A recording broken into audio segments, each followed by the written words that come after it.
kamu lagi males ngapa-ngapain, males ngerjain tugas, malas bangun pagi, atau bahkan malas ngejar mimpi sendiri. Video ini spesial buat kamu, karena hari ini kita bakal bahas 3 cara gitu buat menghadapi kemalasan. Bukan cuma teori, tapi juga strategi yang bisa langsung kamu praktekin setelah video ini selesai. Kita semua pasti pernah males, bahkan orang yang terlihat super produktif pun pernah ada di titik dimana dia cuma pengen rebahan seharian. Aku juga kadang ada di titik itu dan aku tahu kamu juga bisa keluar dari titik itu. Jadi kalau kamu ngerasa malas, kamu nggak sendirian. Tapi jangan biarkan rasa malas itu merampas hidupmu, merampas mimpianmu, dan bikin kamu stuck di tempat yang sama terus-menerus.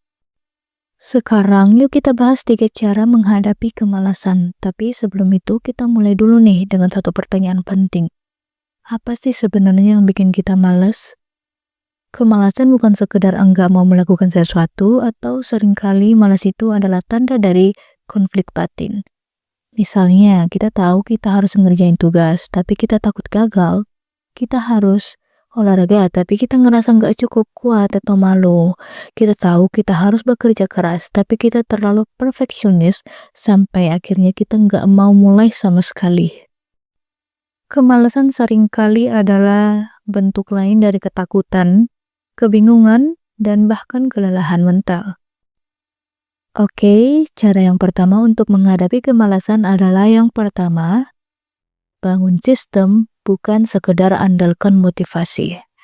Nah, kamu pernah ngerasa super termotivasi malam ini, terus bikin to-do list panjang banget. Tapi besok paginya bangun tidur langsung males dan nggak ngapa-ngapain. Itu karena motivasi itu naik turun. Tapi sistem, kalau kamu punya sistem yang jalan sendiri, kamu nggak harus bergantung pada mood. Contoh sederhananya yaitu buat rutinitas pagi, misalnya bangun jam 6, lalu minum air putih, stretching 5 menit, mandi, langsung buka laptop untuk kerja 25 menit. Sistem juga bisa dalam bentuk lingkungan, misalnya kerja jangan di tempat tidur karena otak kamu udah asosiasikan tempat tidur itu dengan rebahan, bukan produktivitas. Kalau kamu kerja di tempat yang sama terus buat tidur, hasilnya kerja nggak maksimal, tidur juga nggak nyenyak. Jadi, cara pertama menghadapi malas adalah bikin sistem yang bantu kamu kerja, meskipun kamu nggak sedang semangat. Masuk ke cara kedua, kecilkan target, tingkatkan aksi. Nah, kemalasan ini tuh sering muncul karena kita ngerasa overwhelmed. Terlalu banyak yang harus dikerjakan, terlalu besar targetnya. Akhirnya kita bingung nih harus mulai dari mana.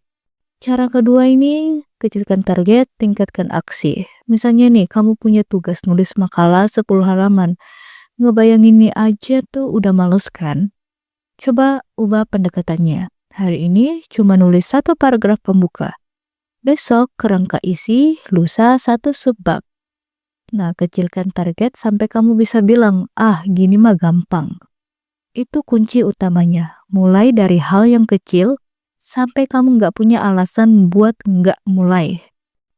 Contoh lainnya, mau mulai olahraga. Jangan langsung targetin 1 jam di gym. Cukup 5 menit lompat tali di depan rumah. Atau mau belajar bahasa asing. Jangan langsung pelajari 50 kata per hari. Cukup 3 kata tiap harinya. Tetapi yang penting bukan seberapa besar kamu mulai, tapi seberapa konsistennya kamu bergerak. Dari situlah semangat muncul. Banyak orang salah kaprah. Mereka pikir semangat datang dulu baru gerak. Padahal sebaliknya, gerak dulu baru semangat datang.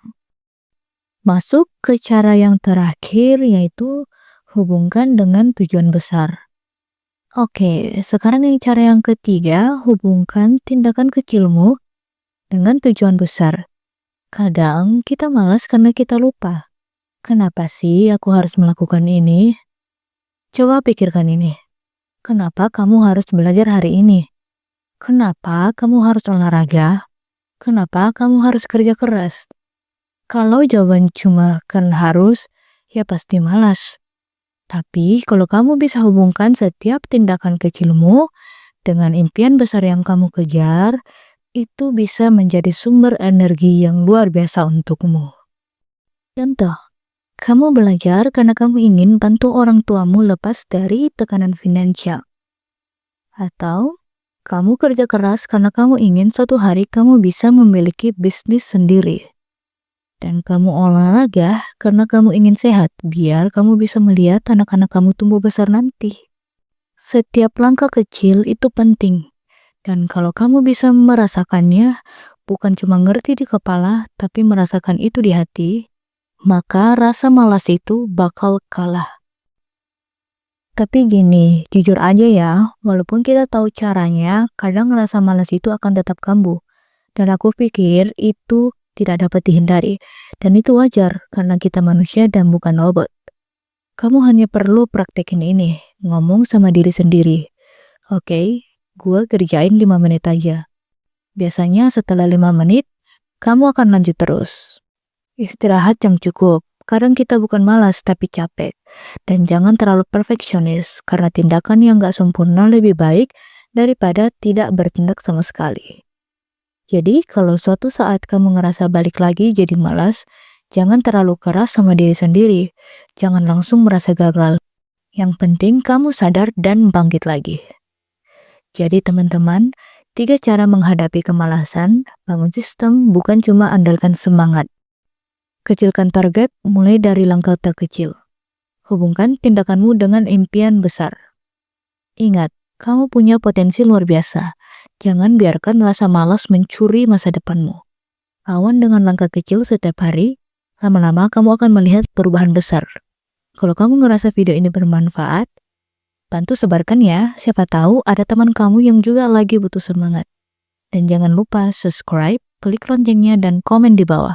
Apa hal kecil yang akan kamu lakukan hari ini? Aku akan baca komen kalian, dan kalau kamu butuh teman buat ngobrol, tulis aja di sana, kita akan saling support, oke? Sampai jumpa di video berikutnya, jangan menyerah, kamu bisa.